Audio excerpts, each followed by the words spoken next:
Good morning, viewers. We just had about 7:40 a.m. and welcome back to the Tobago Updates morning show, coming to you here live from the Port Mall in Scarborough, Tobago. I'm Julien, Skeete, and in this segment, we're talking the visit of the World Council of Credit Unions to Trinidad and Tobago, hosted by the Cooperative Credit Union League of Trinidad and Tobago. And on set with us this morning, we have President Joseph Remy of the Cooperative Credit Union League of Trinidad and Tobago, Senior Vice President Mr. Andrew Price of the World Council of Credit Unions, and Chief Operating Officer Ms. Dianne Joseph of the Cooperative Credit Union League of Trinidad and Tobago. Lady and gentlemen, good morning to you and welcome. Hey, good morning. Good morning. All right. So as we get the conversation started, viewers, you know it's no secret. I'm wearing my credit union hat and host hat this morning as well. Certainly continuing to promote the importance of credit unions in Trinidad and Tobago and the world at large. So I'm going to start with you, President Remy. Tell us a little bit about the significance or the importance of this visit. What did it actually entail thus far to Trinidad and Tobago? Okay, great. And let me say a special good morning to your Tobago and Trinidad listeners. I say Tobago first because we're in Tobago, with all due respect. And to our international viewers and listeners. It really is a pleasure to be here this morning as we of the Cooperative Credit Union League embrace the presence of our global umbrella body, the World Council of Credit Unions. And let me say on the outset, the Cooperative Credit Union movement belongs to a global network, and we are part of that global network. In Trinidad and Tobago, credit unions fall under the umbrella of the Cooperative Credit Union League, which is the apex umbrella body for credit unions in Trinidad. Then we have the Caribbean Confederation of Credit Unions, which is the regional confederation that lobbies and advocates on behalf of credit unions. And the Caribbean Confederation belongs to the World Council. So by extension, the Cooperative Credit Union League belongs to the World Council through its affiliation to the Caribbean Confederation of Credit Unions. And there would have been a process that would have been initiated in Trinidad and Tobago over the last 2 years with respect to the role that credit unions can play in national development. And part of that process was the development of new and enabling legislation that will regulate and govern credit unions. And the government set up an implementation team that was tasked with the responsibility to look at those deliverables and come up with what they consider to be a policy proposal document that will now be the prescription for the development of a credit union, a bill for an independent cooperative authority, and thereafter the enactment of an act that will give life to the independent cooperative authority. In the first iteration of the committee, the League was not part of it, but we lobbied and we advocated, and we were part of the process thereafter. And we insisted from the onset that if we are talking legislations for credit union and regulations, then there should be involvement of our umbrella bodies, because they are the ones who bring the regional and global perspective to the situation. And let me just say, at this point in time, I want to equate the World Council to what we all know in Trinidad and Tobago as the ICC, which is the governing body for cricket, and the FIFA, which is the governing body for football. So World Council carries similar status to those bodies. So we have to understand the significance of having them involved in any development of regulations and legislations. But that was not heeded to by the authorities, and they engaged in the discussion, and we have had a policy proposal document that was developed and sent out to the movement for comments in the absence of any comment by the World Council or the Caribbean Confederation. In addition to that, we felt also the International Labour Organization, which is a tripartite body under the United Nations, which has developed a Convention 193 that gives life to how cooperatives are supposed to be managed and the need for governments to provide an enabling environment for cooperatives. They weren't involved in the discussion also. So the League engaged the ILO, we engaged the World Council, we engaged the Caribbean Confederation. And the World Council and the Caribbean Confederation, in collaboration with the League, would have given us some guidance and some directions in terms of how we believe enabling legislation that will allow for the growth and the development of the cooperative credit union movement should take place. And we felt that at this critical juncture where the committee now has sent out the document for public comment, and credit unions are commenting that it was most appropriate for us to invite the World Council to have a presence here to give guidance to our credit unions and bring the global perspective in terms of what happens at an international level in terms of the different jurisdictions and how they would have gone about doing the development of legislation to ensure that there is growth and development and the expansion of the cooperative credit union movement. So Mr. Price came in last week, Thursday, and he would have had a meeting with us. He met with the line minister. Excellent. He met with some key stakeholders in Trinidad. He met with credit unions. He met with the membership on Saturday. And then we have to bring him to, as we say, the greatest little island on the planet. Indeed, indeed. So he's here with us this morning, and he's here with us he was here with us some Thursday. He's going to be here with us until tomorrow. And we look forward to the engagement because it has brought added value to the work that we have been doing in terms of ensuring that at the end of the day, the legislative framework that is put forward is one that is in the image and likeness of the movement and will allow for the expansion and growth of this cooperative. Excellent indeed. And just to bring into the conversation, some would say the star, the man of the moment. We're happy indeed to welcome you to Trinidad and Tobago, and it is my understanding that this is your first visit to the country, Trinidad and Tobago, and you're getting the benefit of two in one, both in Trinidad and now being across in Tobago. We want to get your perspective just a bit as we speak. You know, you represent the World Council of Credit Unions. From that international perspective, as a senior vice president for advocacy and general counsel, your general observation, I mean, you've seen the prospects in terms of the legislation, you've had an opportunity to be exposed to the systems and the operations here within Trinidad and Tobago. What's your thoughts and your perspectives coming from the World Council of Credit Unions? Yeah, well, first of all, thank you for having me. It's an honor to be here, and Mr. Remy mentioned I might be heading back tomorrow, but I may miss that flight because it's so beautiful. It's so beautiful here on the island that I might not leave. But my observation, the system here is actually quite wonderful. The credit unions are embedded within their communities. They're really working hard to support the communities and have really become a fabric of the community. Credit unions in Trinidad and Tobago represent about 750,000 persons. It's almost half of the population. I mean, my goodness, that does not happen by accident. So I see a system that has done a wonderful job so far in serving their communities and helping to elevate the economy of Trinidad and Tobago. The thing that I note is that the world is in a different place now. We're coming through the pandemic. There's issues with the economy. Digitization, my goodness, is changing everything that we do. And the regulations in the financial sector are also now evolving and changing. We came through the financial crisis and all that's going on now. We're seeing large bank failures, Credit Suisse, if you will, in the world that is happening. And so the regulations are evolving. And so the fact that Trinidad is embracing, looking at some changes, I think is a wonderful indication of the awareness of what's going on. And it's a wonderful opportunity to set the stage for credit unions for the next 30 or 50 years to really unlock the potential of what's going on. The problem that we have, though, is that at the international standard setting level, the rules that are being developed are for the large internationally active banks. And our role at World Council is to go to those agencies and say, you have to make these rules work for smaller community-based financial institutions as well. And they are doing that. They're embracing what we call proportionality in there. And so what I hope I can bring here is to show how in places around the world, they've done some of that, making the rules work for credit unions in the world. And so some of those observations, I think, if I can bring here and show you, look, these are ways you can do it. Safety and soundness of our institutions is always first and foremost in protecting the consumers, but not putting rules that get in the way of you actually serving your communities. That's kind of the priority. I think my review of the legislation, there are a lot of things in there that will help to do that. I think there are some more things that I hope we can help to incorporate in there that will do that as well. And so far, everyone has been responsive to looking at that.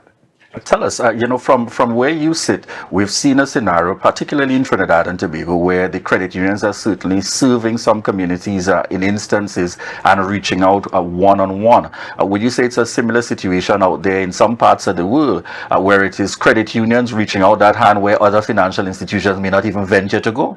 Yeah, all over. So, credit unions are member-owned, not-for-profit, community-based financial institutions. The earnings that they have don't go to stockholders. They get invested back into their communities. And because you're not working for profit, you're working for your communities. That the economic model, that credit union cooperative model, lets you operate in places that banks are not. I have credit unions all over the world that are accomplishing what we call financial inclusion, serving underserved communities, serving marginalized communities. Credit unions all over the world do that. I have credit unions in Ukraine in the middle of a war who are still lending to farmers where there are no banks there. I observed it's the same here. There are communities that you're serving that the profit model of the banks is not conducive to them serving them, and credit unions all over the world, including here, are serving those areas more so than ever. Excellent. Just to bring a chief operating officer into the conversation, I know you sit from that strategic point with the team and staff on a day-to-day basis. Tell us a little bit about the broader structure in terms of representation of the credit union and how this model works. Particularly, I know that President Remy spoke to the World Council, the Caribbean Federation, and then in Trinidad and Tobago we have the Cooperative Credit Union League. How does that spread so as to ensure representation throughout Trinidad and Tobago? And what are the numbers like in terms of credit unions are being represented? Thank you very much. Good morning to Tobago and Trinidad. Yes, starting from the World Council of Credit Unions and the Confederation, as Mr. Remy said, we have our league. Below our league, we have our credit unions. Then we have our credit union members. However, the league, in its effort to reach the masses in Trinidad and Tobago, have set up 6 regional chapters. So we have one in Tobago, Northeast, Northwest, Southeast, Southwest, Central. 6 of them. And they help to share the philosophy, the work that we are doing, advocacy, training, and development. The core function of our league is advocacy, lobbying, training, and development. So at the level of the administration, we will look at our credit unions, assess the training needs of the leadership, the management, and the staff, and the membership, and design content via a calendar of events each year and share that information with our credit unions. Importantly, we have credit unions of various sizes, very small to extra large.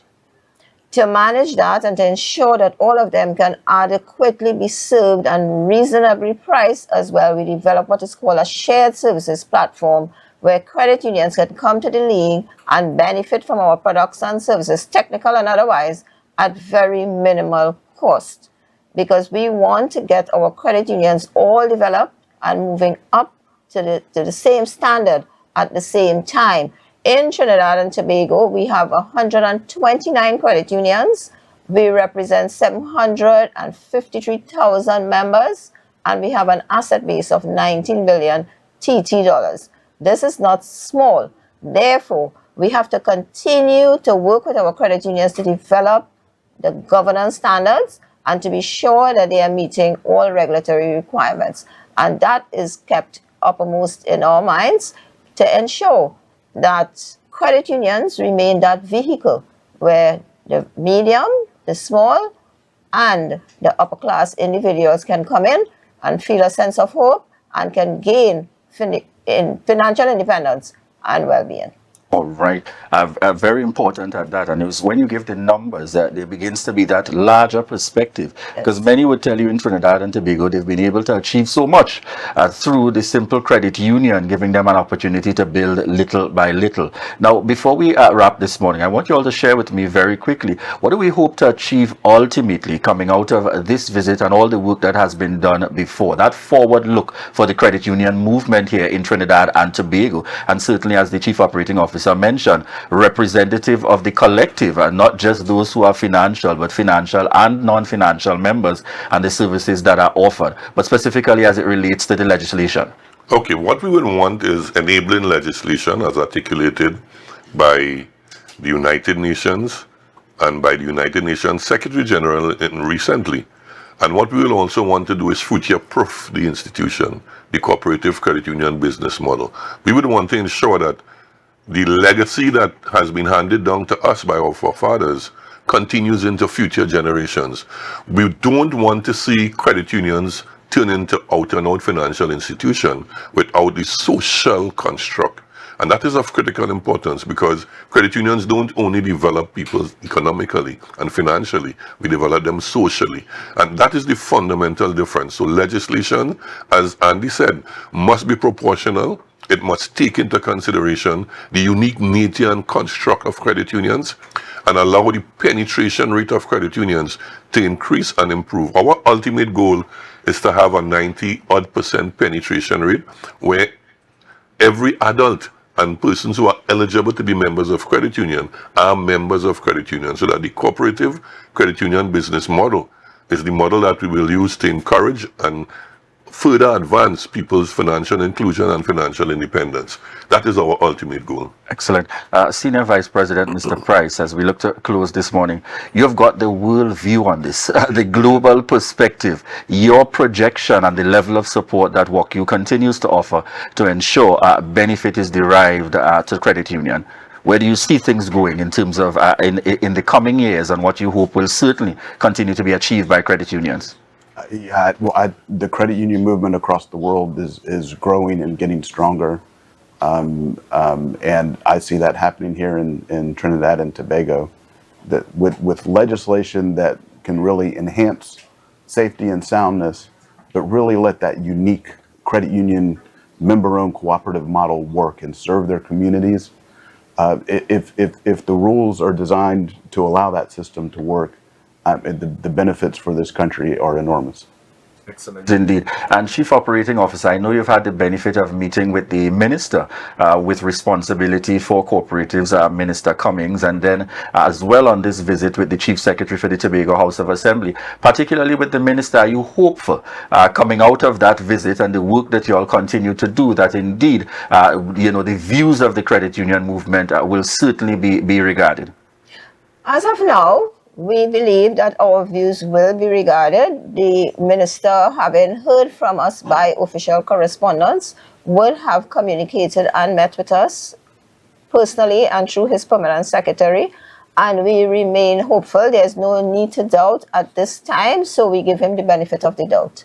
I am hoping, however, that the governors of Trinidad and Tobago will ensure that the legislative framework is friendly and it allows for the growth and development and survival of credit unions in Trinidad and Tobago. And similarly, coming out of your meeting yesterday with the Chief Secretary, are you also hopeful for some involvement on the THA, not necessarily legislation, but as it relates to cooperatives here in Tobago? Oh, definitely. And let me first thank the Chief Secretary for taking time from his Sunday to meet with us. And we do appreciate that. And yes, we are looking at his vision. It was very nice to hear that he is looking at the development of cooperatives around communities in Tobago. And the Cooperative Credit Union League is the place to speak and to address those matters, so that we are looking forward to the setting up of the relevant committees or whatever the Chief Secretary has in mind, so that we can help to support, to mentor, and to ensure that that goal and that vision that he has for the young people in Tobago is realized. Excellent. Thank you so much for joining us on set here this morning at the Tobago Updates Morning Show. On with us, President of the Cooperative Credit Union League of Trinidad and Tobago, Joseph Remy, Senior Vice President of the World Council of Credit Unions, Mr. Andrew Price, and the Chief Operating Officer of the Cooperative Credit Union League of Trinidad and Tobago, Ms. Dianne Joseph. And certainly happy to have them here in Tobago. My understanding is that the rest of the visit will also include heading out to visit with credit unions, also meeting up, getting an understanding of our legislature and the governance structure here in Tobago, courtesy the Assembly Legislature and the presiding officer. So, which trust that you will have an enjoyable stay and continue to have a productive visit to Trinidad and Tobago. And thank you so much for joining us here on set. Viewers, we want to remind you that this is your opportunity to share the live, share the live, share the live. We'll be right back.